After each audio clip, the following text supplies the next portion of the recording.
music is like love, love, love, and music. La la la, love, love, love, love, love, and music. Love,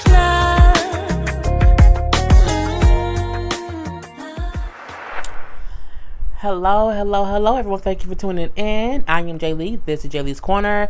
This is our review for We Are the Campbells. My arm edition. I'm sorry, my tattoo edition.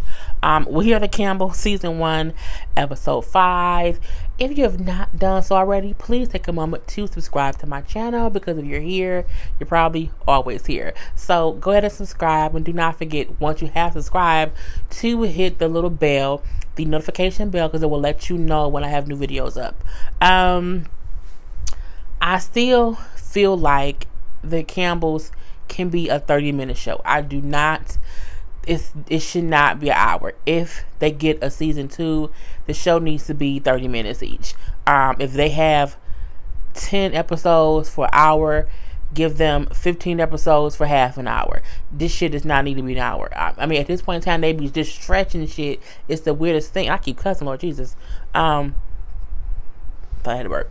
They keep stretching the stuff, and it's just unnecessary. It's so much to where I'm like, that probably don't even matter, because and some of it is repetitive. I'm like, girl, bye. Anyway, the episode starts off, and then the episode ends, and then it continues into the next episode, but it don't need to. We start this episode, and they still at the dining room table talking about light skin, dark skin, and having skin color. Okay, we know Krista felt some way about her skin color. Joy found out that people think she was too dark skin or whatever. But I thought it was all fixed last episode. I'm like, at this point in time, this is my thing. It's been a week. The food should be cold. They should not still be eating at the damn table. We all are aware that black is beautiful. We see Joy telling Krista, is it Krista? Yeah, Krista, how, her skin is beautiful. She's a beautiful girl or whatever. She's wonderful. Okay, great. Joy said how she's going to continue her musical career. I feel like Joy is going to be in Love and Hip Hop in like 2 seasons. I do. I just feel it coming through my bones. She's going to be on Love and Hip Hop Hollywood. She's gonna be the first gospel-ish artist or whatever, because I think her being on this show is going to kind of make her be on other little reality shows. That's just my opinion. But again, we know black is beautiful. I'm saying, anyone who think otherwise can, just kiss my ass. But yeah, I didn't want to continue the conversation, but like we fixed that last episode. Okay. Erica is working on a book. Is she now?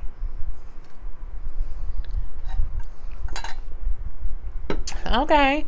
It's supposedly going to be about sexuality and Christianity. I don't see that coming from Erica. Even though her and Warren always saying, look, we want like little stuff, how much they had sex or whatever. I would not take advice from Erica. I just don't see it in her. I don't. But you don't want to knock anyone's hustle, so it was what it was. This is her first solo book, and she said she's done 2 other books, but they were with Tina, so this will be her first solo book. And they also have couple friends who are in town. So couple friends mean you have friends who they're a couple, and they're your friends. So you're couple friends. So I thought it was cute. And it is Juan and Lisa Winans. And when I first heard Juan, I said, oh, the Winans? Is it BB and CC? Is what I thought. But it was like, I know it's somebody named Juan and Lisa. So of course I looked it up. I'm like, okay, which sibling, which person is my eyes? I'm sorry, y'all. Which Winans is their parent? And is Lisa or Juan the one? I was just obsessed, because my grandparents were preachers.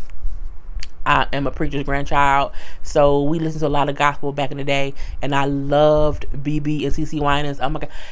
And it's taking me higher, higher. So yeah, Oh, that's my. I'm gonna pull up on title. BB and CC Winans.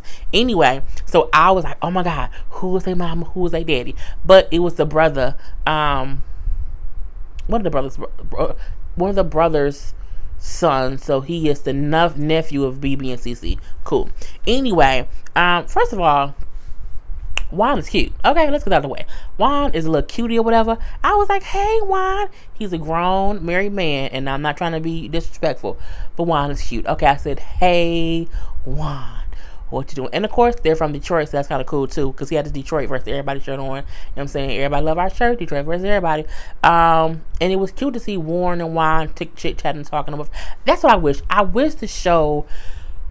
I want it to be about their family. Yes, I get that's supposed to be the premise. I get that completely. But I do feel like y'all don't have no friends or nothing. Like, we only see Erica talk to her assistant and then Google and, of course, her mom or whatever. We only see Warren talking to Joy. I'm like, y'all don't have no friends or nothing. Like, nobody y'all, like, hang out with.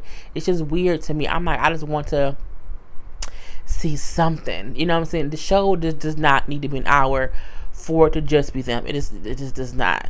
Anyway, but it was funny seeing Juan and, Warren talk. Juan is saying how he wants to, have another kid. He wants to have a boy. They have a daughter. Supposedly, Warren and Erica's son and Lisa and Juan's daughter will be, like, betrothed to each other in, like, an arranged marriage. Jokey, but also serious, too. It was kind of cute.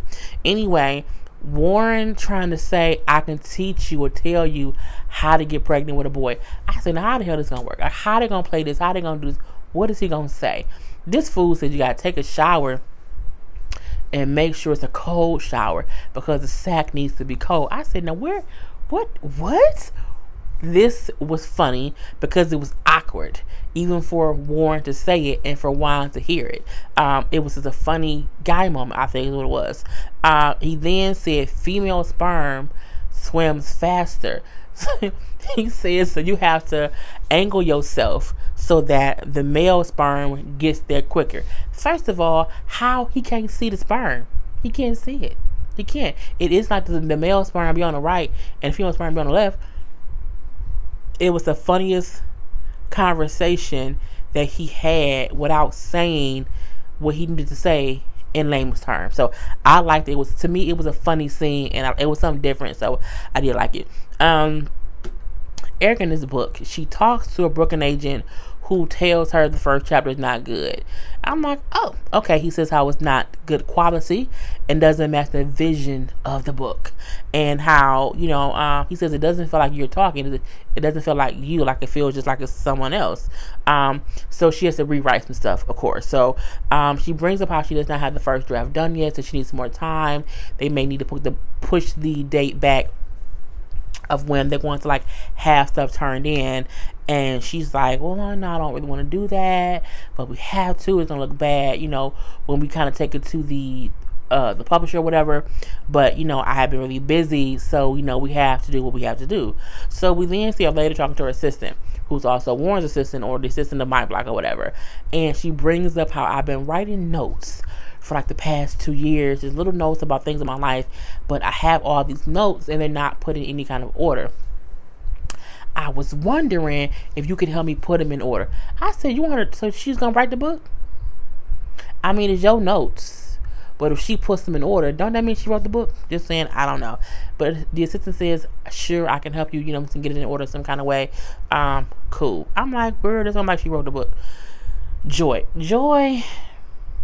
I almost feel like because Warren has not done anything for her in the past 18 years, that he said, I'm going to put you on the show with us. And this will get you the exposure that you're looking for. Because I feel like all of Joy's scenes are forced. Like, Joy's like, I have to come on these. Like, each scene has to be me saying, oh my God, I'm just so willing to work. I just want to get things off the ground. I want this and want that. It's weird because I'm looking like, are y'all trying to force feed us Joy? Or are you trying to get her out and exposed so that people can see her? And it's weird to me. And I don't even mean that in like a disrespectful way or like a dismissive way. I just still don't understand Joy's role on the show. Anyway, her and an engineer friend of hers who also works with Warren or whatever comes over, and they're kind of working on a song. And the song is something like, I have stretch marks on my heart, and I'm rubbing cocoa butter all over me, and the cocoa butter can't get to the stretch marks on my heart. And I'm like, okay, because cocoa butter people use to get rid of stretch marks, but whatever. I like the concept. I like the meaning of the song. But when I heard it, the rev rap, I didn't like it. I did not like the song. It seemed weird. Her voice seemed weird. But I know it was a demo, or it was a rough patch of it. But I said, I don't know if I'm going to like it. I don't know yet. I need to hear a final version. And she wants to finish the song so that Warren can hear it. And, she hopes it kind of blows him away. So later, the song is finished. She lets Warren hear it. Okay, he does hear it, and he likes it, but he asked her, like, what was you thinking about when you made the song? Because I guess listening to it initially, he didn't get the point of the song, so she had to explain, like, you put cocoa butter on, and cocoa butter heals, it's a healing agent, but what I'm saying, you can rub it on you, but it won't heal your heart, the scars on your heart. He's like, oh, okay. I feel like any song that you have to, like, sit down and say, this is what it means, like, let me explain it to you, is too much. I think some songs need to be, for new artists, need to be clear cut and to the point. I feel like the song will have to grow on me. I don't like it. Let's say I don't like the song, but I don't hate the song. And I feel like if I heard the song over and over and over and over and over, like if it's just on the radio, and I'm like, oh my god, I hate the song. And then like by a week later, I love this song, it's so catchy, but right now I don't like it. And when he said, like, this is the best work you've done, I said, if this is the best work she's done, that's why he ain't broke her career in 18 years, because that ain't, I mean, if that's the best, I wonder if he meant that's the best song she's written, not that she's made, but the way she thought about it, or the words of it, or the whatever, if that part was the best. Because I'm like, that ain't, anyway, he wants to release a song saying, like, it's the great song. I was like, oh, okay. I haven't heard it on the radio, let's say that. Anyway, we do see Erica and Lisa out shopping. So Lisa, of course, is Juan's wife, and then it's walking and talking and shopping and everything. And then Erica admits that she previously had a miscarriage that she did not talk about, that happened before. Then Lisa brings up that she also had a miscarriage too. So they're sharing how they both had this experience. And Lisa even brings up how after she lost her baby, that her two sisters ended up getting pregnant. And so for her, it was hard to be fully happy, because she was like, we've been praying for this baby and we lose it. And my siblings, who really don't even want, haven't been praying for kids, got pregnant like with twins. So she was kind of, what I'm saying, and the feelings about it or whatever. But she just, she said eventually I came out of them because they had the baby, and the baby was beautiful. So I got over it, but I'm still dealing with it. I never really healed from it. I mean, it's a sad situation. Losing a baby is always, it's just devastating. You don't want to, it's just hard. Let me just say that. But it was cool seeing her and Lisa have that conversation of honesty. And I mean, it was cool. It was a cool scene, but it was sad or whatever. I can't do it. Erica then shows Warren some of the stuff that she wrote for her book, and he is honest. Okay, he's very honest with her and tells her, what I'm saying, he's like, it's not great. And I thought when he said, I'm like, okay, is he joking? And he was like, it's not good, it's not great. He said it doesn't sound like you. The same thing her book editor person said earlier. He said it has no personality and it's just empty rhetoric. He says, you're a deep well, but it's like you're pulling from stuff that's only in the shallow pool. Like, go deep down into the water, go deep in and pull that stuff up. And I think that's the thing that some people who write books miss.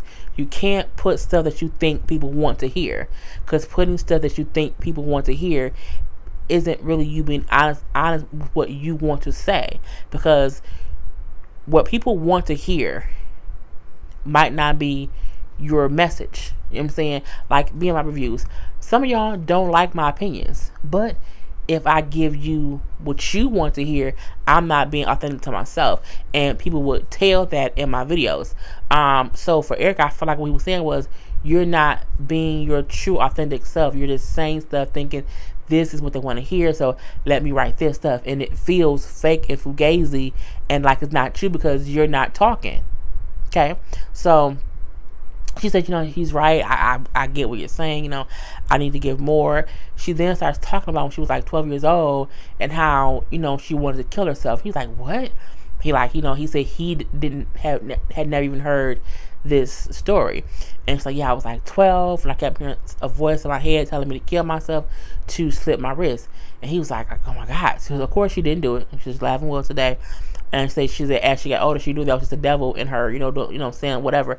And then he's saying that's the kind of stuff people need to hear. It doesn't have to be autobiographical, but it needs to just be real moments, real conversations, real thoughts that you want to convey to other people, to make it be you. And I said, well, that's a smart idea. Okay, it's really, really smart. So, excuse me, I'm sorry, y'all.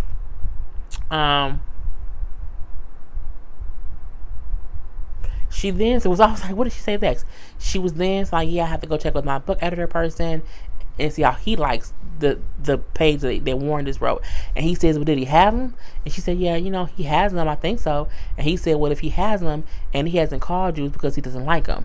And he's trying to figure out how to tell you that. I said, he must do that when they do music and it don't be good and he don't know how to say it. So I'm like, okay, that's what he do. So yeah, we do see that she does meet with her book editor, who the publishing company wants her to do a group read, survey. What's it called? Like a group? What's it called? Focus group. A focus group.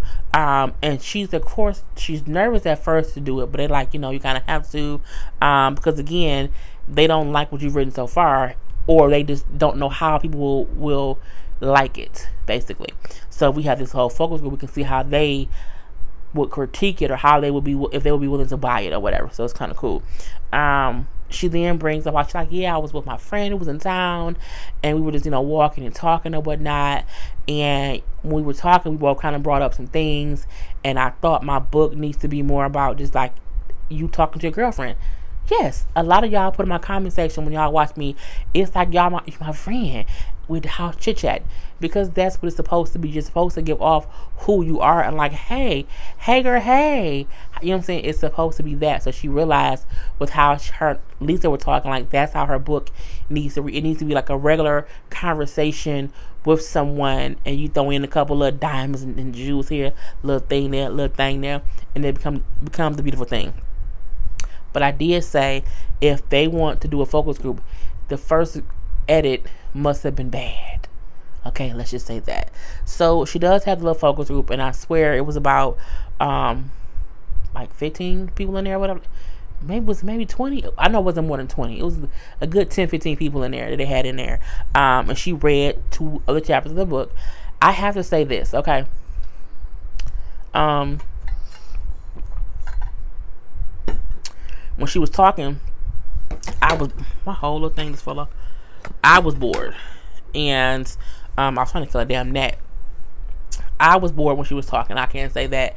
Not like it was bad writing, but I felt like she kept repeating one word over and over and over. And I was like, well, she keeps saying the same damn word. And I wasn't, I don't know. It could have been because I wasn't paying attention to. But it didn't. But the thing about that is, what she was saying should have caught my attention, and it didn't. But it was only what they played, so it could have been she said more, and they just didn't play it all. But the part that they played, I was like, oh, la, la, la, la. I was all into my own little man. So, but the group of people who was there, she read it. She was nervous. Oh my God, they're not talking. They're not clapping. They're not saying, girl, yeah, they're not doing that. She says, so hopefully they like it. So they do have the people like fill out questionnaires or whatever in their comments, but those were sealed and then sent to the publishing company, so they would get to know what happened first. So they do show the thing like later. She get the results, and the people, like 95% of the people will buy the book, and they liked it. But I mean, I didn't. Anyway, that's how the show went off. So I hope you enjoyed my review, even if you don't, because I hope you enjoy me. So I am Jay Lee. This is Jay's Corner. Peace.